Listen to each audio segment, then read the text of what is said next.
Você sabe, para mim isso é difícil. E se você não sabe, fica aqui nesse difícil. Me faça mostrar. Isso aqui é para você não se arrepender. Tá bom, me faça pintar sua parede.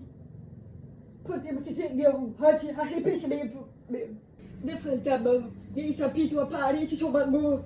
E depois ficou um pouquinho diferente. Isso acontece comigo. Sofre influência da luz. Então, dependendo da luz que entra no seu cômodo, a luz vai se comportar de uma forma diferente. Então, é por isso que eu recomendo para vocês e para todo mundo que, antes de pintar todo o cômodo, que se façam 10 segundos. Assim você evita arrependimento. Eu estou fazendo isso aqui no meu quarto. Eu vou mostrar aqui agora.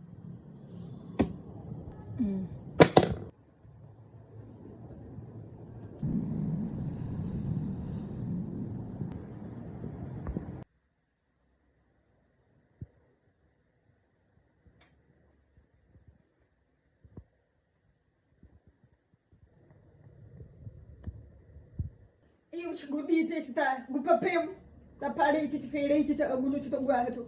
Mas você também pode testar direito da parede, principalmente se você for pintar na bexiga. Mas aqui no caso, eu ainda quero testar outras cores. Aproveita e salve essa orientação para você não se esquecer.